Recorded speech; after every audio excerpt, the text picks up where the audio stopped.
He leaned on the doorframe like he owned the oxygen in the room. Half your $250K client bonus is mine, he said, with the smirk of a man who's never had to finish a spreadsheet in his life. That's how Carl operated, like the world owed him interest for the effort of existing. I didn't say a word. I just stared at him, mentally noting the gelled hair, the cufflinks, the confidence of a man who once got a trophy for best synergy in a company retreat. He walked off before I could even blink, already opening his phone like he was checking which luxury golf course to blow my money on. I sat there frozen, my body stuck in the same ergonomic chair I'd practically fused with for the last 6 months. 6 months of onboarding a legacy client so ancient, their ERP system still ran on a Windows XP relic. 6 months of Zoom calls scheduled at 6 a.m. because Mr. Langston's a morning person. 6 months of babysitting stakeholders who needed 5 rounds of internal alignment just to decide on a color palette for their dashboard. I earned that bonus. Every damn penny. And now Carl, the newly minted VP of Business Development, with a LinkedIn feed full of generic leadership quotes and humble brags about executive vision, thought he could just claim it. Before I go any further, if you're already hooked, and I hope you are, tap that subscribe button and throw us a like. Seriously, 90% of folks who listen don't subscribe, and every click keeps the lights on around here and the drama flowing. Helps the team stay caffeinated and slightly less dead inside. Okay, back to the corporate heist. The worst part? It wasn't even shock. It was that deep, stomach-hollowing recognition. I'd seen this movie before, different cast. Same ending. You bleed for a project, someone with a fancier title skates in last minute, and suddenly you're just support. Never the closer, never the face on the wind slide. I'd been in the trenches for over a decade, built client relationships from scratch, dealt with tech meltdowns, budget freakouts, even a CIO mid-divorce who insisted on therapeutic update calls at 10 p.m. But this was different. This time I had receipts. Carl didn't know it yet, but every call, every draft, every single decision log, my initials were on them. Not his. I was the one who kept the deal breathing through 3 CFO changes and one unfortunate Christmas party where their lead engineer drunkenly confessed to a security breach. I patched it, quietly, efficiently. Now this blow-dried mosquito thought he could suck 50% of my bonus just because he shook a few hands at a golf fundraiser and added himself to one client email chain with a great job team. But I didn't lash out. That's what he'd expect. He wanted conflict, something he could escalate and weaponize with HR. I'd learned a long time ago that in offices like Stonebridge, rage just makes you look unstable. Paper trails? Those made you bulletproof. So I went quiet, didn't complain, didn't reply when he forwarded my project tracker to the CEO with his name added to the summary, just kept working, logged every conversation, timestamped every client approval. My mouse click speed could have passed for forensic analysis. Still, the betrayal simmered. It wasn't just the money, though God knows I needed it. I was still paying off my dad's hospice bills, had a busted transmission sitting in my garage like a $3,800 paperweight, and a teenage daughter about to tour colleges she had no idea we couldn't afford. That bonus wasn't luxury, it was survival. It was my damn life jacket in a storm I'd been treading water through for years. Carl didn't just take money. He tried to steal my dignity, my narrative, my win. But I wasn't about to be another footnote in his highlight reel. He wanted credit. Great, I'd let him walk straight into it, and when he did, I'd make sure the trap was already set. It started with a whisper. Literally. I was refilling my sad excuse of a coffee, half burnt, half resentment, when Jamie from sales leaned in and muttered he did the same thing to Pete. Q2 last year. Took a third of his commission and said it was for strategic oversight. I blinked. Pete from West Coast Enterprise. Jamie nodded. Didn't even fight it. That HR called it aligned with VP support structure. Whatever that means. Then it kept coming. Slowly, quietly. One offhand comment at the elevator. One Slack message that vanished after a few minutes. Carl had history. Sharon from Ops got steamrolled on a project bonus that she led for 9 months. Malik in contracts said Carl once had a clause added post-signature that rerouted incentive payouts into a team win pool, which, of course, only he ever dipped into. Each story dropped like a brick into my gut, not because I was surprised, but because I wasn't. Carl was the office's glossy plague, harmless at first glance, deadly if you stood still too long. He didn't earn anything. He repositioned, like a raccoon in a Gucci belt. I went to HR just to test the waters. Spoke to Rachel, the same HR generalist who once tried to do a mandatory birthday Zoom sing-along for someone who'd just gotten laid off. She clicked through a few tabs and gave me the corporate equivalent of a shrug. If finance processed the request, it must have had executive sign-off. Who? I asked. Probably Carl, right? The man signed off on his own commission hijack, and that was good enough for them. Finance, bless their soul-crushed hearts, told me they were just following Carl's instructions. The whole place ran on plausible deniability and flavored La Croix, so I did what I do best. I documented. I pulled every calendar invite, every CRM note. I dug up email chains where I walked the client through deployment stages, risk assessments, budget breakdowns. There were threads going back 8 months. Carl's name didn't show up until 3 weeks ago, and even then, only to CC himself on a status update I sent after midnight while my kid was asleep on the couch next to me. I downloaded Zoom call summaries, transcribed chats, even exported timestamps from our project management tool. The digital footprint looked like a murder scene. Every single track led back to me. Carl's only contribution was a smiley face reaction to one of my updates. The man's emoji game was stronger than his ethics, but I didn't stop there. I checked our internal portal for bonus eligibility criteria. Found the PDF buried under 4 folders with names like Q2 Initiative Old Final Realifinal. In it, one sentence stood out like it was written in blood. Final performance-based disbursements must be directly correlated to project ownership and client continuity. Client continuity. That was the key. I'd been their sole point of contact since kickoff. Carl didn't even know the client's daughter's name, and I only knew that because she'd once joined a call during a power outage to show me her stuffed animal collection. I'd sat through every delay, every passive-aggressive procurement dispute, every leadership shuffle where I had to repitch the same integration plan 3 different times. Carl hadn't earned a dime, yet the system was rigged to let him swoop in and siphon off the win like a botched heist scene where the guy with the briefcase just walks out the back door. But here's the thing about being underestimated for a decade: you learn how to weaponize it. I wasn't the type to scream. I was the type to collect. I bookmarked every tab, created a private folder with layers so deep even IT would need a Sherpa to find it. I renamed it something boring, quarterly sync planning just in case. And I started writing. Not a complaint, not a rant, just facts, a timeline, bullet points. Short, clinical, unemotional, because emotion wouldn't save me here, but precision, that would gut him. On Tuesday at 8:14 a.m., Carl sent the email. Subject line, Q3 client win summary plus next steps. It was dressed up like a celebration, exclamation marks, bolded bullet points, even an embedded stock photo of a handshake that probably came from a Google image search for trust. But buried under the confetti and corporate spin was a quiet little turd of a paragraph. Grateful to have worked closely with Evelyn on this, especially as we finalized Phase 2 implementation. Our collaborative approach ensured the client felt fully supported from both a strategic and operational lens. Translation. Look at me. I was here the whole time. I didn't reply, that was the game. Carl wanted a reaction, something he could quote twist forward to HR. I knew better than to bite. Instead, I took a different route when he didn't see coming. I forwarded the original project tracker, my tracker, not the sanitized version Carl kept trying to edit, to the CEO's executive assistant. I didn't even address Carl. Just added a brief note per Q3 wrap-up, attaching client development timeline for records. Let me know if legal needs full audit trail. I CC'd legal, not HR. Legal, that part mattered. And then I started the real work. See, what Carl didn't know, what most people don't know, is that the client's compliance team had asked me months ago to review some language in the statement of work regarding continuity. They'd had a bad experience with a vendor years back, got ghosted after signing, and they'd made it crystal clear they'd never tolerate that again. The clause we landed on back then? Primary relationship management may not be reassigned during or immediately following a contractual bonus period without express written consent from the client. Pretty words, but not enforceable yet. So I picked up the thread, quietly. Just a clarification request, I said, nothing urgent. Reached out to the client's legal liaison, Alan, man who wore sweater vests like armor, and once told me his favorite show was Columbo because the guy never had to raise his voice. I proposed a minor language adjustment for Phase 2 of the deal. All bonus-eligible contract points must be facilitated through the existing primary contact. Any deviation or representation by a non-listed stakeholder voids all performance-based provisions. He responded in under 10 minutes. Makes sense. Send over the updated doc. I felt my pulse settle like a puzzle piece locking in. Because now, if Carl even breathed near the bonus or tried to list himself as co-lead, the clause would nuke the entire payment structure. The client's own contract would kill it, and no one could say I didn't give him rope. Back at the office, Carl was still working his strategic involvement angle. I overheard him in the hallway, casually telling someone from product, yeah, Evelyn handled the admin side, but I closed the confidence gap. Clients respond better when execs step in. I wanted to scream. Instead, I scheduled a meeting with the client for next Thursday, our regular biweekly check-in, the one Carl never bothered to show up to unless there were muffins. I added one more person to the invite, our CEO, Harold, made it seem routine. Thought it'd be good for visibility, I wrote. Client had some high-level feedback. Carl saw the meeting pop up. Within an hour, he replied to the thread with happy to join as well, great touchpoint to align on shared goals. Of course you are, Carl. He was stepping right into it, and I wasn't about to stop him. By the end of the day, he'd sent another status update to finance, attaching a memo titled, Joint Account Leadership Incentive Allocation Breakdown. He CC'd 3 VPs, but not me. Didn't matter.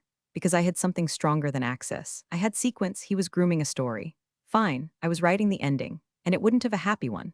The call was booked. The trap was live, now I just needed him to talk. On Wednesday morning, the air in the office was thick with whatever Carl wore, some overpriced cologne that smelled like minty ego and unpaid child support. He strutted past my desk without so much as a glance, then disappeared into finance like he was Moses parting the Red Sea of spreadsheets. By noon, it hit. An amended payout request email dropped into the compensation queue. I wasn't copied directly, of course, Carl wouldn't risk that. But I had a friend in payroll, Marcy. We did a chili cook-off together last winter. Her jalapeno cornbread changed my life. She forwarded it with no subject line, just a single sentence. You seeing this bullshit? I opened the PDF. There it was. In Times New Roman Arrogance. Project. Langston Manufacturing Integration. Q3 Primary. Evelyn Harper co-lead. Carl Montgomery split. 50/50 performance-based payout as agreed verbally during Q3 wrap. Verbally. That one word could take down empires. It was Carl's go-to move, say it in a hallway, refer to it in a recap email, and boom, it's lore. And just like that, half my lifeline was about to be siphoned into the man's bonus pool like he'd helped me carry this beast over the finish line. I didn't reply. Not to Carl. Not to finance. Not even to Marcy. Instead, I clicked over to my calendar and opened Thursday's standing call with Langston Manufacturing, the one we'd had every other week for 6 months straight. 11 o'clock a.m. sharp. Same Zoom link. Same invitees. Only this time, I made one small addition. Plus Harold Bates, CEO, Stonebridge, and as expected, Carl replied within the hour. Looping myself in as well, great time to highlight cross-functional support for Phase 2. Of course you are. Then I did something that would have seemed reckless to anyone who didn't know the full playbook. I picked up the phone and called the client. No email, no record, just voice. Alan answered on the third ring. Evelyn, hey, all good for tomorrow. Yep. I said, just wanted to give you a heads up. There's been a little internal confusion on our side about project credit. Credit? He sounded wary. For what? Nothing serious, I said, but some folks are looking to attribute joint effort at the finish line. He went quiet for a second. Then, you mean someone's trying to grab your bonus? I laughed, soft and dry. Let's just say it's a little noisier than usual in the background. I'll explain more on the call. Alan didn't miss a beat. We can clarify that on the call. There it was. That was all I needed. He hung up. I sat back in my chair, the hum of the office around me like background static. I watched Carl stroll out of finance, shaking hands with someone like he'd just closed world peace. Let him, because every step he took now was downhill. Fast. The more he claimed, the deeper the hole. And the Thursday meeting? That wasn't a meeting anymore. That was a spotlight. The CEO would be there. The client would be there. Carl would be there. And no amount of bravado or jargon was going to undo what I had in writing. Let him keep digging. All I had to do was hold the shovel. Thursday, 10:57 a.m. I'm staring at the Zoom link like it's a live wire. I'd barely slept. Not because I was nervous, because I was coiled, taut. Every move Carl had made, every smug shoulder pat, every team win email he sent to execs like confetti before a parade he didn't earn, it had all led to this. At 11 o'clock a.m. sharp, the familiar chime rang out. Alan Langston has joined the meeting. 1 second later, Harold Bates has joined the meeting. Then Carl, camera on, teeth gleaming like someone had waxed his face. I clicked join. Morning all, I said, calm as cold water. Harold gave a brief nod, already distracted by his second monitor. Alan smiled. Hi, Evelyn, always good to see you.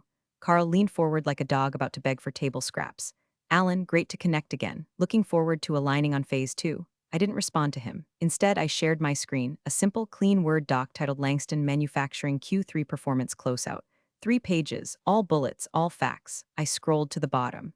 Before we move forward, I said, voice neutral. I just wanted to confirm the payout recipient listed on the performance bonus agreement. Per the language in the updated clause, I believe the client is required to verify continuity. Alan's expression didn't change. He just leaned back in his chair, steepled his fingers, and said, can you confirm who that is? There it was. My trap had a voice now. And Carl, God bless his greedy little heart, couldn't resist. That would be Carl Montgomery and Evelyn Harper, he said. Bright and chipper, co-leads for Q3 success delivery. I didn't flinch, I didn't blink, I just went still. Alan nodded slowly, looked away for a moment like he was reading something on a second screen, then came back with a face made of stone. I see. Well, he paused, folded his hands. As per Section 3C of our contract, which you'll find mirrored in the clause we finalized last week, any bonus redistribution or deviation from the original point of contact, without prior approval, voids the terms of the performance-based incentive. Carl blinked once, twice. I'm sorry, he said, a little too high-pitched. Harold looked up from his screen.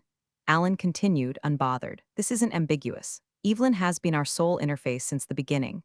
Her fingerprints are on every deliverable. Any suggestion of dual leadership at this stage, especially retroactively, compromises the trust we've built. If Carl is listed as a co-recipient, that officially voids the deal. Is that your intent? The silence could have sucked the oxygen out of the room. Carl stammered. Wait, I think there's been a misunderstanding. Harold turned his camera on fully now. He didn't say anything, just looked at me.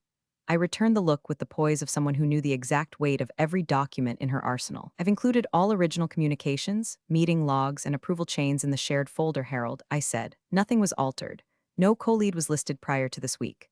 Harold clicked something, probably the folder. His jaw tightened. Carl looked like a kid caught cheating with the answer sheet taped to his thigh. Alan leaned back again. Let us know how you'd like to proceed. From our end, if Evelyn remains the sole contact, we're happy to move forward. If not, he shrugged. We'll consider the contract void. Then he muted himself, not hung up, just muted, leaving the silence to rot. Carl finally croaked, I didn't mean. Harold cut him off. Let's take this offline. Then he left the meeting. Alan followed. Carl sat there, blinking. I stayed until he left too. Then I closed my laptop, walked to the break room, and made myself the slowest cup of tea anyone's ever brewed in an office microwave. I didn't smile. I didn't celebrate. This wasn't the win. This was the pin pulled on the grenade. Now I just had to wait for the boom. It hit like a car crash in slow motion. The words had barely left Carl's mouth, his name said with that practiced, preening cadence of someone used to panel discussions and LinkedIn endorsements when Alan struck. His voice was flat, not angry, not loud, just, final, this officially voids the deal. Is that your intent? Time stopped. I felt it. The absence of movement, of breath. You could hear the tension click into place like a loaded safety being switched off. Carl's mouth was still open, halfway through whatever follow-up he thought he was going to say, but nothing came out. Across the screen, Harold, the CEO, leaned back in his chair like gravity had just increased. He didn't speak. He didn't blink. His eyes flicked to the corner of his monitor, probably reading the same contract clause I had memorized 2 weeks ago. He exhaled once through his nose. That was it, Carl? Paled, not metaphorically. The color literally drained from his face like someone turned down the saturation. His neck flushed red, but his cheeks went corpse white. His shoulders dropped by maybe an inch, just enough for me to clock the exact moment he realized he'd stepped off a cliff without looking. Alan didn't gloat, just kept reading. Section 3C, he said calmly, as if he was discussing the weather. Continuity of relationship. In the event that the designated primary contact is altered, shared, or reassigned in any capacity during the bonus evaluation period, and said change is not disclosed and approved in writing by both parties, all incentive-based conditions shall be considered null and void. Then he closed his folder. Slowly, deliberately. We have no documentation of a co-lead arrangement, he continued. And frankly, I'm insulted it was even implied. Evelyn has been our only contact. She's the reason this integration didn't implode 3 months ago. Still, no one said a word. Carl cleared his throat like he was about to object, but nothing followed. Harold finally leaned forward, elbows on desk, fingers steepled. Carl, he said, his voice low and sharp like a freshly honed blade. Is there any written record, internal or client-facing, that indicates you were co-lead on this deal prior to your compensation request? Carl croaked. I added value, strategic visibility, that's not what I asked. Dead silence. I stared at Carl, letting the weight of his unraveling land exactly where it needed to. I didn't move, didn't speak, just watched. He opened his mouth again, closed it, and then Alan stood up, or rather, watched as the camera shifted and the top of his sweater vest disappeared from frame. The universal sign for I'm done with this call. He spoke one last time, off camera now. Let me know when you've sorted yourselves out.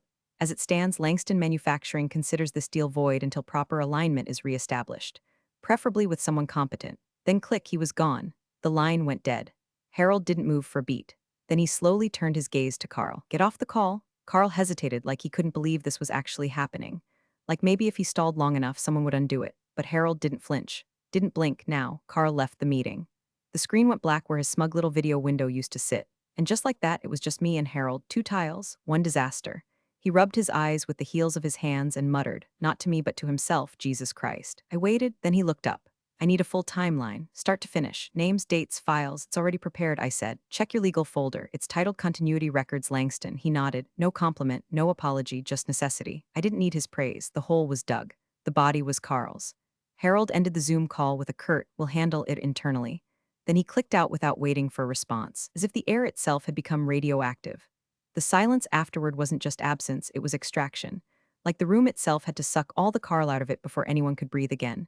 I closed my laptop. No smile, no victory dance, just a slow breath in held for 5 seconds and let out through my nose. My tea was still sitting on the windowsill. Cold now. I sipped it anyway. Tasted like stale chamomile and vindication. My phone buzzed within minutes. From Donna C., legal subject. Urgent Langston incident documentation message. Please send any materials related to your direct work with the Langston account. Timeline, communications, meeting logs, etc. ASAP. I didn't even open a new tab. I just dragged the folder, my pristine, timestamped digital vault, and hit send. Attachment, Langston Project Timeline Final V3 Actual Final Thisone DocX within the hour. I was CC'd on an email from Internal Audit, marked Priority 1. It was titled, Subject, Investigation Initiated Carl Montgomery / Performance Discrepancies Body. Per CEO Directive, this review is confidential and urgent. All stakeholders are advised not to engage Carl Montgomery until further notice. Another email dropped moments later, this time from HR. Subject, Personnel Status Update Carl Montgomery Body. Effective immediately, Carl Montgomery has been placed on administrative leave pending internal review. All inquiries should be directed to legal. The entire office went still. People didn't talk. They pinged in Slack DMs, cautiously, like the walls might echo. I walked to the kitchen for another tea bag, something with a name like Tranquil Breath because irony helps, and passed 3 managers in hushed conversation. They fell silent the second they saw me, not in a hostile way, more like, reverent wary, like someone who'd just watched a mouse take down a hawk. Carl's absence created a sudden vacuum. Meetings he'd usually hijack with buzzwords were now calm, focused. Nobody tried to fill the void with fake cheer or scramble to protect him. In fact, the more his name came up in buried Slack threads, the more receipts came flooding in.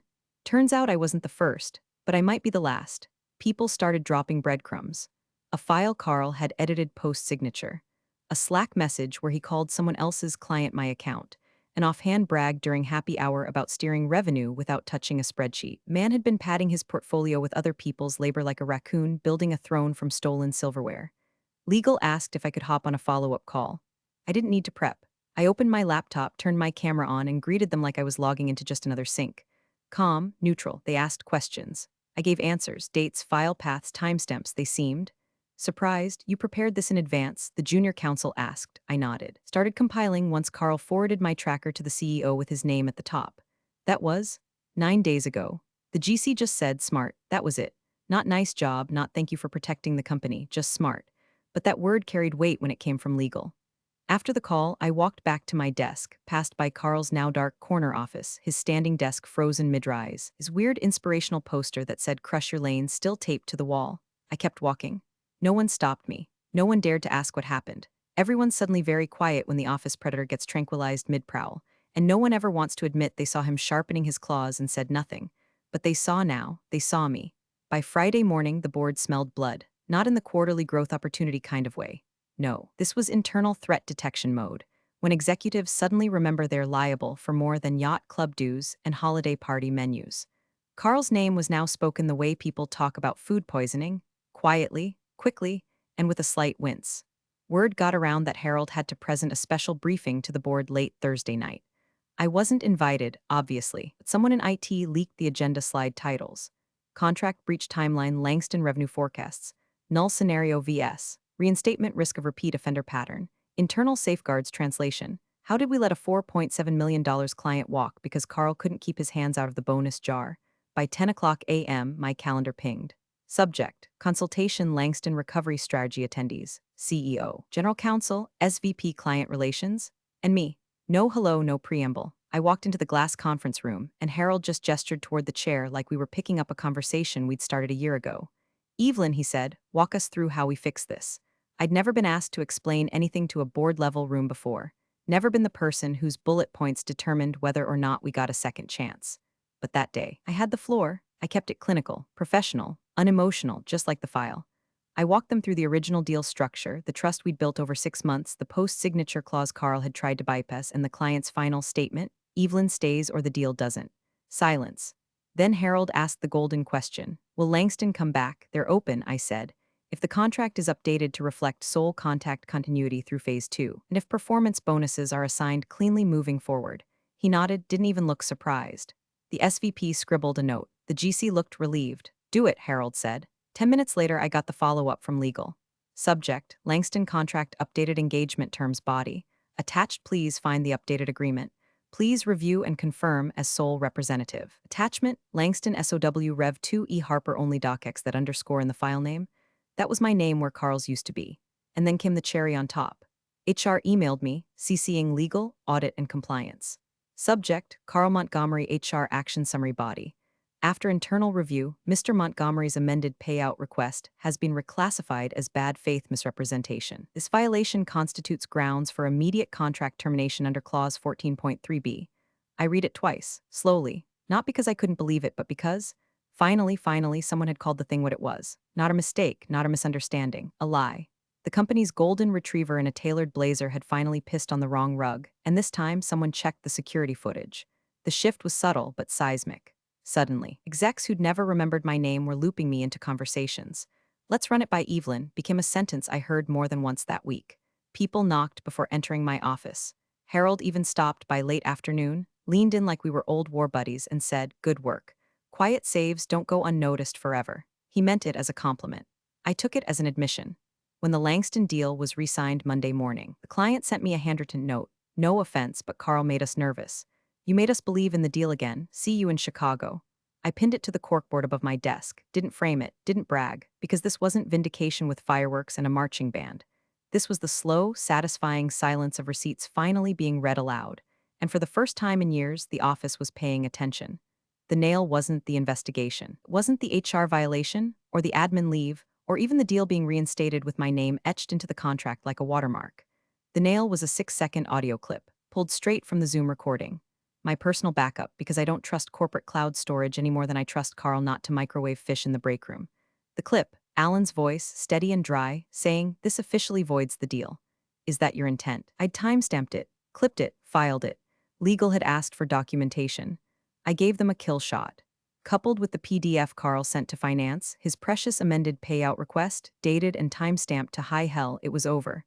I didn't even need to show up to the last board review. I just forwarded the files. Subject, deal disruption evidence summary attachments. Langston audio MP3 and payout request C. Montgomery PDF. By the time Harold called me into his office the next day, the work was already done. Carl's name had disappeared from the internal org chart, just gone, like a bad variable in a line of code deleted before it could crash the system. His office was empty, desk cleared. The obnoxious hustle harder sign was gone. I don't know if he packed it himself or someone from facilities boxed it up with rubber gloves, but either way it was erased. Sanitized, like he'd never existed. Harold gestured for me to sit. "Effective immediately," he said, "you're being transitioned into a hybrid leadership role. Senior account strategist, with an equity component tied to performance tiers." I blinked. Equity? You earned it. You didn't just save a deal. Exposed a structural flaw in how we reward contributions. The board noticed. He slid over a thin folder, just a summary. But on the front, in clean serif font, was my name. No misspellings, no Eva or Evelyn or executive assistant to Carl Montgomery.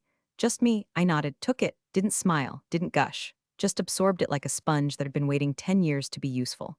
An hour later, I was in the back of a rideshare headed to the airport. Chicago trip, client meet and greet. In person this time, Alan had insisted, said I deserved a real dinner for once. I opened my laptop in the terminal, cleared out the backlog, scheduled a few auto-replies, and then, out of muscle memory more than curiosity, I typed Carl's name into the directory, just to see if it bounced. It didn't. His email still worked, so I sent him nothing. But I did click on his calendar link just once. His out-of-office message popped up in a neat little box, currently on extended leave. For urgent matters, contact HR. That was it. No return date, no forwarding contact, no inspirational quote in his signature, just absence. I closed the window, put my phone on airplane mode. As the jet pulled back from the gate, I watched the city fall away beneath me. All those tiny office towers and tinted glass panes where people like Carl thrived unchecked for years. Not anymore. My name was on the contract. His was in the archive. And somewhere over Indiana, I finally let myself smile. Just once. Not because I'd won, but because I didn't have to explain to anyone how I did. I had let him talk. And then, when it mattered, I made the call. Big thanks for watching, you sneaky seniors. Subscribe to keep the coffee pot brewing revenge. Your ex-colleagues won't know what hit 'em.